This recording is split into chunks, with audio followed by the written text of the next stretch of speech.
আসসালামু আলাইকুম বন্ধুরা, সবাই কেমন আছেন? আশা করি সবাই ভালো আছেন, সুস্থ আছেন, সুন্দর আছেন। সো আমি আপনাদের দোয়ায় ভালো আছি, সুস্থ আছি, সুন্দর আছি। চলে আসলাম ছাদে, কিছু কাজ চলমান আছে আমার আমার আপনারা যারা আমার নিয়মিত ভিডিও দেখেন তারা জানেন যে একটা খামারের কাজ কখনোই সম্পূর্ণরূপে পরিপূর্ণরূপে শেষ হয় না। কিছু না কিছু আপডেট আনতেই হয়। তো যার ফলশ্রুতিতে আমিও তার ব্যতিক্রম না। সো আমার এখানেও কোনো না কোনো কাজ, কিছু না কিছু কাজ বেরোতেই থাকে এবং কিছু না কিছু আপডেট আমি করতেই থাকি। তার মধ্যে একটা মোটামুটি আপডেট করলাম হলো আমার যে বেবিগুলো ফোটে। মানে ইতিমধ্যে দেখেছিলেন যে এখানে আমার দুই পাশে ডিম নিয়ে বসেছিল। এই খাঁচাতে একটা ডিম মুরগি, এই খাঁচাতে একটা মুরগি বসেছিল। ওদের বেবিগুলো ফুটছে। যারা আমার নিয়মিত ভিডিও দেখেন তারা ইতিমধ্যে দেখতে পারছেন যে আমার বেবিগুলো ফুটছে।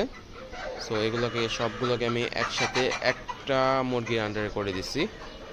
সো আমি চিন্তা ভাবনা করতেছি ইনশাল্লাহ আপনাদের দোয়া এবং ভালোবাসায় আপনারা সবসময় আমাদের পাশে থাকবেন ইনশাল্লাহ। আগামীতে চিন্তা ভাবনা করতেছি যেটা একটা ইনকিউবেটর মেশিন নেব, সেটার মধ্যে ডিম ফুটানোর প্রস্তুতি চলতেছে। তার এই প্রস্তুতি স্বরূপ আমার এই পাশে যে শেডটা ছিল, আমার তো দেখছেন দুইটা শেড, এখানে একটা ওইখানে একটা, আমি ওই পাশের শেডটাকে দুইটা ভাগে বিভক্ত করে ফেলছি। এই যে পার্টিশন দেখা যেতেছে, দুইটা ভাগে বিভক্ত করছি। চিন্তা ভাবনা করতেছি এই শেডটার মধ্যে এই যে আমি সব বেবিগুলো রাখছি, সবগুলো বেবি এবার যে ফুটছে এগুলো সব এটার মধ্যে রাখছি যাতে বড়গুলো ডিস্টার্ব না করে, কারণ বড়গুলো এসে ডিস্টার্ব করে ফেলে।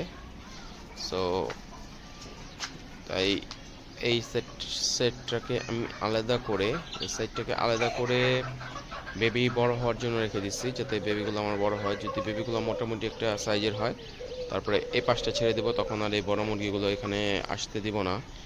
এইখানে যে গেটটা আছে গেটটা লক করে দেব। তো এখানে মোটামুটি আমার বেবিগুলো বড় হবে, ডিম পাড়ার উপযুক্ত সময় পর্যন্ত আশা করি এখানে থাকবে, আর এখানে ছোট বেবিগুলো থাকবে।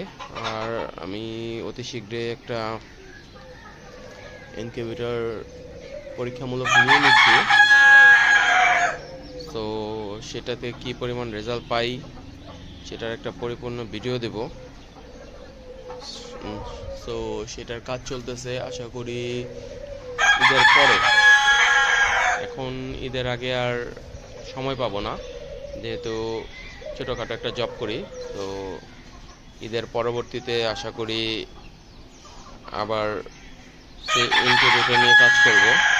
সেটা কিভাবে কাজ করে, কি আসে বিষয়, সেগুলো খুঁটিনাটি সেটা দিয়ে দেখাবো আশা করি। আর কিছু আছে, এগুলো চলে যাবে, এগুলো সব অর্ডারের, এগুলো সব আমার ওইখানকার বেবি। তো এগুলো সব অর্ডারের, তো এগুলো সব ডেলিভারি চলে যাবে। ডেলিভারি বলতে কি, আমার এগুলো সবই আমার আশেপাশেই দেয়, আমি কোনো প্রকার হোম ডেলিভারি দিই না। আপনারা যারা আমার ভিডিও দেখেন তারা ভালো করেই জানেন আমি কোনো প্রকার হোম ডেলিভারি দিই না, যেহেতু আমি ছোট্ট একটা জব করি। সো আমার এতটা সময় হয় না। আর আমাদের এখান থেকে বাস স্ট্যান্ডগুলো মোটামুটি অনেকটা দূরে, তো যার কারণে আমার পরিবহনেও একটু সমস্যা আছে। পরিবহনগুলো হয়তো কাছাকাছি হলে দিয়ে দিতে পারতাম, বাট পরিবহনগুলো অনেক দূরে হওয়ার কারণে আমি ডেলিভারি দিই না। আশেপাশে যারা আছে তারা এসে দেখে বুঝে, সময় নিয়ে বুঝে, সুন্দর হলে, ওনার মন মতো হলে তারপরে ওনারা নিয়ে যায়, যাতে পরবর্তীতে কোনো কমপ্লেন না আসে। তারপরও এটার জন্য আর কি আমি ডেলিভারি দেওয়ার যেহেতু সময় নেই, সো আমি ডেলিভারি দেই না। সো ছাদের কিছু আপডেট দিব আবার পরবর্তীতে। সো ঘুঘু পাখিগুলো মাশাল্লাহ সব ডিমে বসে আছে, ওদের জন্য আলাদা একটা ভিডিও করছি। সো তারা ওই ভিডিওটাও দেখে আসতে পারেন। সো এই ছিল ছাদের মোটামুটি আপডেট। সো এটা এখন ডাকলো। তো ওদেরকে দুপুরে কুড়ো দেওয়া হয়েছে, হয়তো বিকেলে আবার ওদেরকে খাবার দেওয়া হবে। তো এই ছিল আপডেট। সবাই সুস্থ থাকবেন, সুন্দর থাকবেন, ওদের জন্য দোয়া করবেন। আল্লাহ হাফেজ।